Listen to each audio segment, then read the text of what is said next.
Good morning. This is Kenneth and Heather with the Advancing Equity Coalition, here to give you a quick recap on what went down last night during the first contract negotiation session of the school year. Heather, how are you doing today? Good today.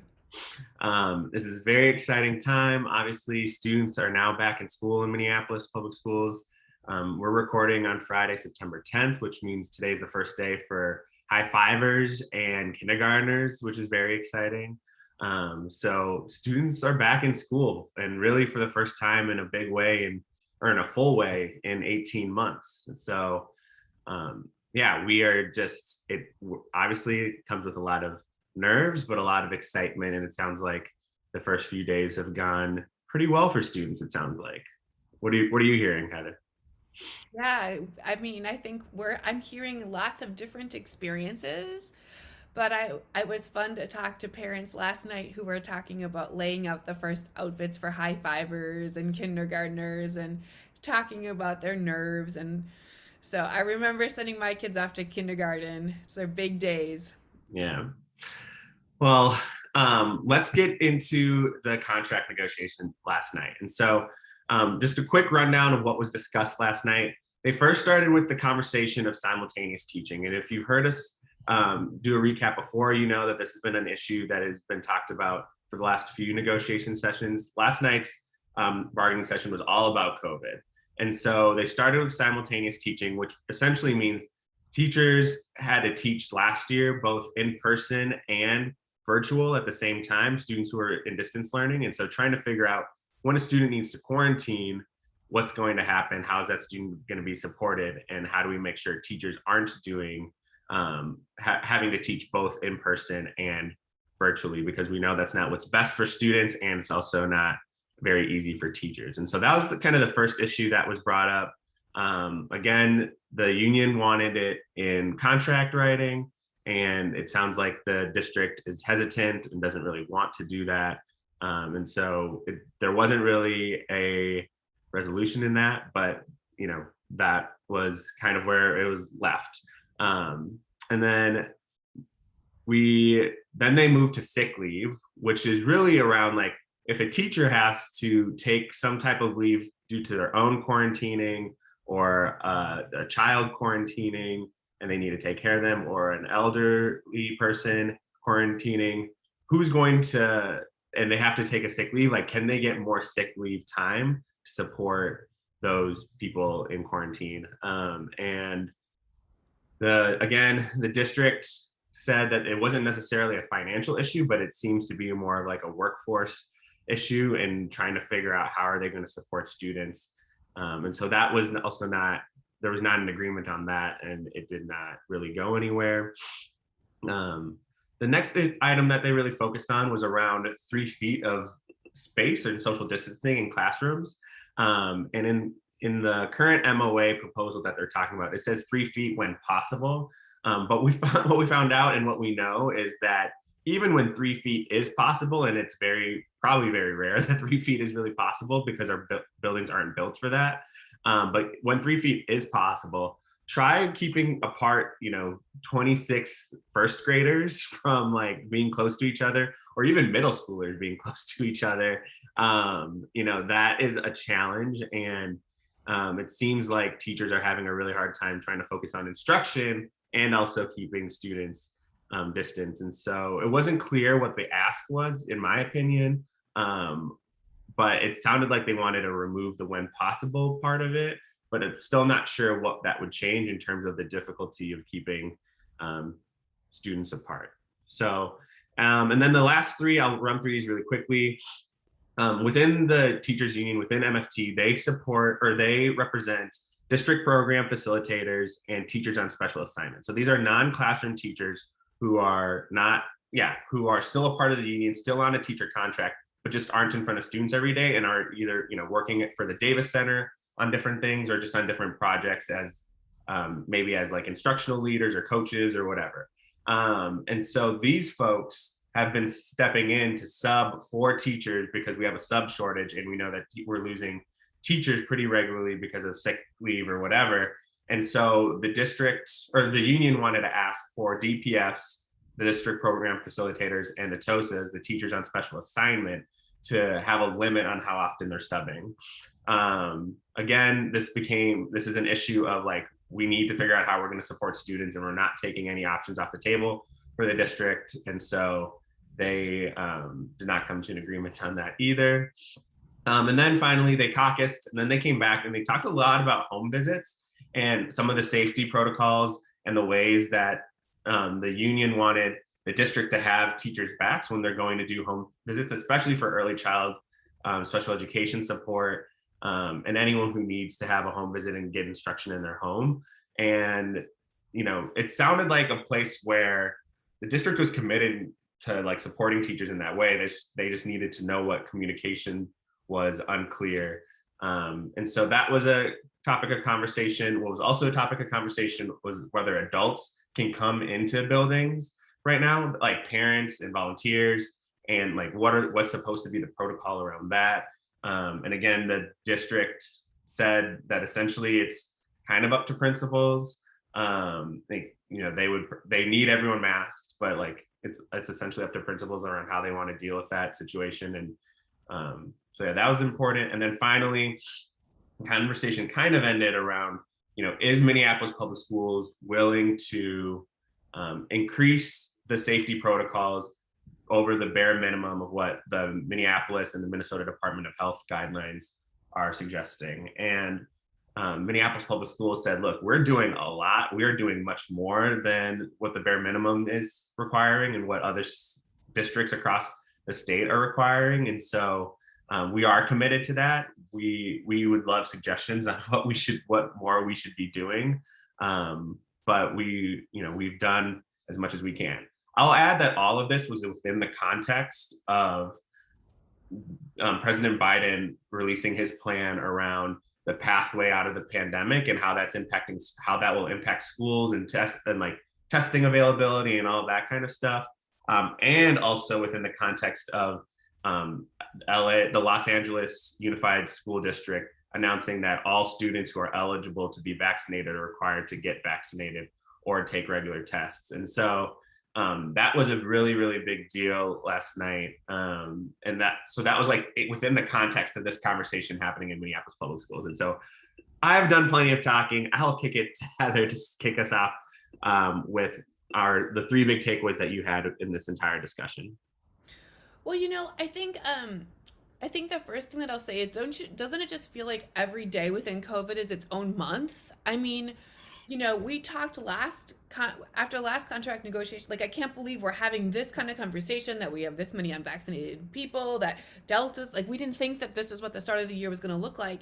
And then, President Biden rolls something out and LA school district does something, and then that has a direct impact on the way the conversation went last night. Again, just like a drastic change, and there's just so much information and adjusting that our massive system it's like massive systems aren't nimble, and yet we are constantly being asked to be nimble through this process. But back to I want to just name that, but I do think my takeaway last night was we heard more of a tone shift in the fact that it seemed like both the district and the union came into the meeting last night with much more accomplished than they've been able to be getting accomplished. And it's because they've been having sidebar meetings in between the big meeting. And so it feels like they came in much closer to getting something agreed upon than we've heard in the last the last 6 months worth of sessions. So that was an encouraging thing, just to see okay, there was a lot more agreement, and we kind of heard that referred to throughout the conversation. They were like, I know we talked about this in the sidebar, we're close on this one, we're close on this part. So it was good to see some progress being made. Yeah, I thought that was definitely notable, and I thought that both sides kind of came in with a little bit more of a problem solving spirit. And I think that actually relates to one of my biggest takeaways, which was, it was clear last night that since they had these sidebars and they're able to have these conversations, that, it was clear that it was what we wanted, even though the union wants some things in writing in their contract, some of the issues that they want solved aren't necessarily contract issues, right? And I think that's important to note is like not everything is going to be solved in the contract. And sometimes it's just okay to have MPS say like, yeah, we can change this guideline or we can provide the like better or clearer guidance to our principals, to our families, to whomever. And it doesn't need to be necessarily be a contract issue. And I think that was a really important point last night. And so again, as we start to hear, and I think the two areas that they're probably going to be the farthest apart on for the longest amount of time right now is around the simultaneous teaching and around like some of the like whether DPFs and TOSAs can have a limit on subs. And I think that's going to continue to be an issue.